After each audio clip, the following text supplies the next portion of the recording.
दोस्तों नमस्कार, मैं आपका दोस्त करमपाल। आज बात करेंगे महम सीट पर। महम हलके में काफ़ी घूमे, बहुत सारे गांव में गए और वहां का क्या मूड लग रहा है ये आपको बताने की कोशिश करेंगे। आप भी अपने कमेंट्स करके बताएं कि महम से अगला विधायक कौन होगा। और यहाँ हम बता दें कि कई प्रत्याशी हैं, मुकाबला त्रिकोणीय है, कांटे का है, लेकिन उस कांटे के मुकाबले में भी कौन भारी पड़ रहा है इसके बारे में बताएंगे।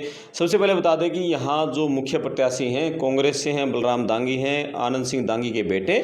और उसके बाद निर्दलीय प्रत्याशी हैं राधा अहलावत, और हरियाणा जन सेवक पार्टी से हैं बलराज कुंडू, भारतीय जनता पार्टी से हैं दीपक हुड्डा, आम आदमी पार्टी से विकास नेहरा, और शमशेर बाली हैं, निर्दलीय हैं। जेजेपी के इनेलो की प्रत्याशियों की चर्चाएं नहीं हो रही है, ना कि बराबर है। इन्हीं लोगों के बारे में ही हल्के में लोग चर्चा करते हुए मिले। तो इनमें से हम बात करेंगे। सबसे पहले जो सीटिंग एमएलए हैं बलराज कुंडू, भाई उनका इलेक्शन कहाँ है। जब हरियाणा में चुनाव की शुरुआत हुई और जब नॉमिनेशन किया लोगों ने, जब कैंडिडेट की घोषणाएं हो रही थी, तो उस समय महम हलके में सबसे ऊपर जो चुनाव चल रहा था वो बलराज कुंडू का था। और जब नॉमिनेशन उन्होंने किया रोड रोलर पर बैठकर, और जो 24 चबूतरे पर उन्होंने सभा की थी, उसमें ऐसा लग रहा था कि बलराज कुंडू एक तरफा ये चुनाव जीत जाएंगे। जब आनंद सिंह दांगी के बेटे बलराम दांगी को टिकट मिली तो शुरुआत में उनका चुनाव बहुत फीका दिख रहा था, लेकिन धीरे धीरे जब भूपेंद्र सिंह हुड्डा, दीपेंद्र हुड्डा, आशा हुड्डा लगातार हलके में आए और उन्होंने ये कहा कि भाई आपको हमें देखकर वोट देना है, आपको कांग्रेस का वोट देना है, और बलराम दांगी आपके इलाके की मजबूती से पैरवी करेंगे। पिछले सभी जो आपके गिले शिकवे हैं उसको भूलकर आपको कांग्रेस को वोट देना है।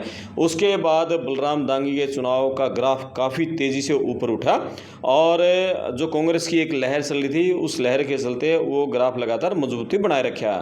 और उसके बाद राधा अहलावत बीजेपी से टिकट मांग रही थी, निर्दलीय वो कैंडिडेट चुनाव मैदान में उतरी। उनके लिए कई पंचायतें हुई, खरकड़ा में पंचायत हुई, बड़म्बा गांव में पंचायत हुई, और पंचायती प्रत्याशी के तौर पर चुनाव मैदान में उतरी। और एक अच्छी बात यह है कि वो शुरू से लेकर आखिर तक अपने चुनाव को उन्होंने मेंटेन किए रखा, लगातार मजबूती देती रही। एक भी बार ऐसा नहीं हुआ कि राधा का चुनाव कमज़ोर हुआ हो।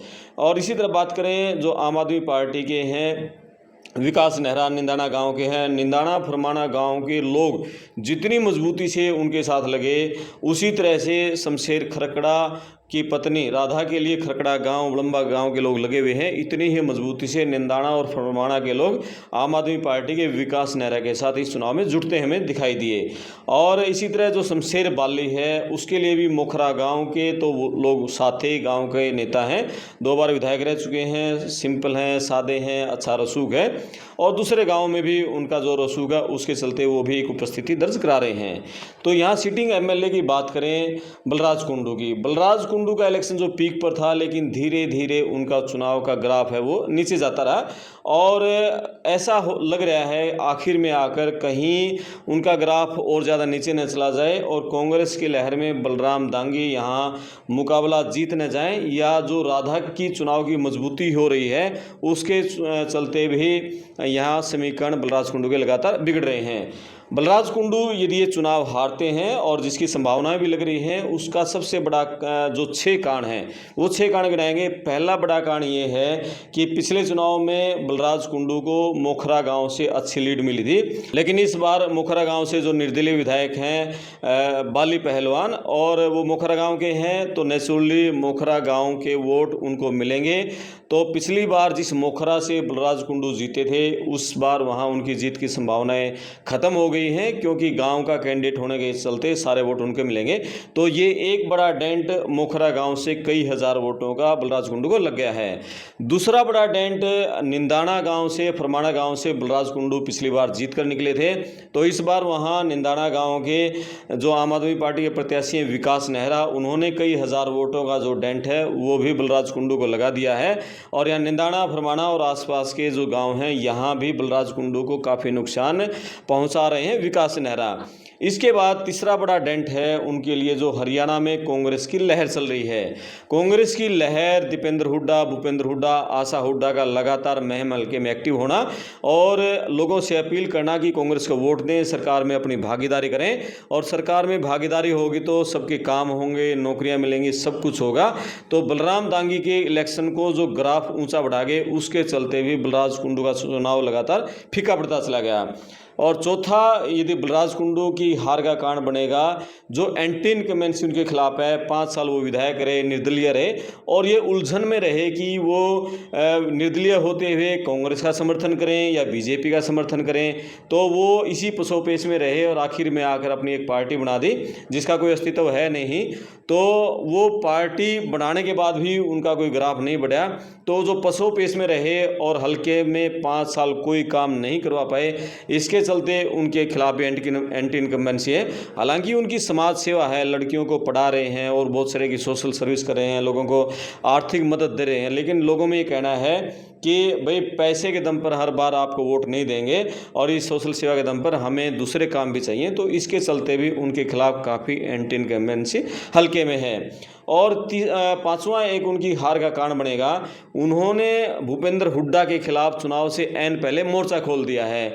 अभी तक जो एक रणनीति अपना रहे थे कुंडू के समर्थक, फील्ड में ये माहौल कर रहे थे, ये प्रचार फैला रहे थे कि बलराज कुंडू जीत कर भी भूपेंद्र हुड्डा के साथ जाएगा, कांग्रेस के साथ जाएगा, हुड्डा को मजबूत करेगा। लेकिन 2 दिन पहले बलराज कुंडू ने एक इंटरव्यू में ये कहा कि राज्यसभा चुनाव में अजय माकन को वोट देने से भूपेंद्र हुड्डा ने मना करवा था, यानी कि हुड्डा के खिलाफ ही मोर्चा खोला है जिस तरह से। तो उसके चलते जिन लोगों की ये उम्मीद थी कि हम बलराज कुंडू को वोट देकर भी सरकार में ही भागीदार बनेंगे और कुंडू हुड्डा के साथ जाएगा, लेकिन अब ऐसा नहीं होगा। अब जो लोग थोड़ा जिनका झुकाव हुड्डा की तरफ था, अब वो पूरी तरह से कांग्रेस की तरफ जाएगा। वो वोट बिल्कुल भी बलराज कुंडू को नहीं मिलेगा। उनको ये पता है कि यदि बलराज कुंडू जीत गया तो 5 साल फिर वो साइड लाइन रहेगा और वो इलाके के अपने पर्सनल हल्के का कोई काम नहीं करवा पाएगा, क्योंकि हुड्डा से उन्होंने 36 का आंकड़ा जिस तरह से बना लिया है, हुड्डा के खिलाफ मोर्चा खोल दिया है। ये कहकर कि अजय माकन की राज्यसभा चुनाव में हरियाणा में जो हार हुई थी और उनको वोट डालने से अजय माकन ने, भूपेंद्र हुड्डा ने मना किया था कि अजय माकन की वोट नहीं डालनी है। तो ये बयान दिया, ये इंटरव्यू दिया, तो इसके चलते भी अब उनका जो पॉलिटिकल ना समझी है, अपने पैरों पर कुल्हाड़ी मारना, अपने वोटों को कम करवाना, ये एक बड़ा उन्होंने नुकसान अपना कर दिया है। और दूसरी हम बात करें कि कांग्रेस की लहर है, ये भी उनके लिए नुकसानदायक है। और हरियाणा में कांग्रेस की लहर है, यहाँ इस बार हरियाणा में जो चुनाव है उसमें जो कास्ट का फैक्टर है वो बिल्कुल आपको ख़त्म होता दिखेगा और सभी लोगों में जो सरकार के खिलाफ नाराज़गी है, उस नाराज़गी से लोग मतलब अपना वोट डालेंगे कांग्रेस के पक्ष में। इस तरह का माहौल जो दिख रहा है सारे सर्वे में, जो कांग्रेस की सरकार बनती दिख रही है, तो उसका खामियाजा भी यहाँ बलराज कुंडू को भुगतना पड़ सकता है। तो ये 5-6 कारण हैं जिसके चलते हमें लग रहा है कि बलराज कुंडू का जो चुनाव है लगातार डाउन होता चलेगा। शुरू में जो पीक पर था, समाज सेवा के चलते उनका जो माहौल था, लेकिन आखिर में ये बहुत सारे कारण बने कि वो नीचे जाता गया। राधा अहलावत की अठगामा के गाँव में जो मजबूती है और चुनाव लगातार उनका मजबूत रहना, ये भी बलराज कुंडू के लिए काफ़ी नुकसानदायक हो गया। अब बात करें बलराम दांगी के चुनाव की सिर्फ एक ही मजबूती है कि भूपेंद्र हुड्डा, दीपेंद्र हुड्डा, आशा हुड्डा ने उनके लिए पूरा जोर लगा दिया। हल्के में उन्होंने लगातार कई दौरे किए। और दूसरा जो एससी वोट बैंक है वो भी लगातार इस बार कांग्रेस के पास जा रहा है, कांग्रेस की सरकार बनने जा रही है। तो इसके चलते बलराम दांगी का चुनाव काफ़ी मजबूती से ऊपर उठा। शुरुआत में बिल्कुल बहुत जो डाउन लग रहा था और राधा अहलावत ने अपने चुनाव को मजबूत बनाए रखा आखिर तक। अब वो राधा अहलावत मुकाबले में पहले पर कहें या दूसरे पर कहें, मतलब वो तीसरे स्थान से अब दूसरे ऊपर उनकी छलांग लगाई है। अब वो देखना है कि पंचायती प्रत्याशी हैं और महम हल्के से पंचायती प्रत्याशी जीतता रहा है। 1991 से पहले यहाँ पंचायतें जिसको कैंडिडेट घोषित करती थी वो जीतता था और लंबे समय तक परंपरा रही। हरियाणा बनने के बाद जो पहले विधायक थे महम हल्के के, वो निंदाना के थे, प्रोफेसर महासिंह वो पंचायती कैंडिडेट थे। उसके बाद उमेश सुहास आए और बहुत सारे कैंडिडेट आए जो कि पंचायत ने खड़े किए और उनको जिताया। यहाँ पार्टियों की बजाय पंचायतों के कैंडिडेट थे जिस पर पंचायत मोहर लगाती थी वो जीतता था। तो पंचायती कैंडिडेट हैं राधा अहलावत, और एक और उनके चुनाव को मजबूती इसलिए मिली कि वो निर्दलीय हैं। यदि वो बीजेपी में होती तो शायद उनको इतनी वोट नहीं मिलती, क्योंकि एक जो जाट वोट बैंक है वो बीजेपी से नाराज़ है, लेकिन वो निर्दलीय होने के कारण जो जाट वोटर हैं वो सारा मजबूती से उसके साथ लगे, और इसके चलते मजबूती से राधा अहलावत का जो चुनाव खड़ा हुआ उससे बलराज कुंडू के चुनाव को बहुत नुकसान पहुँचा।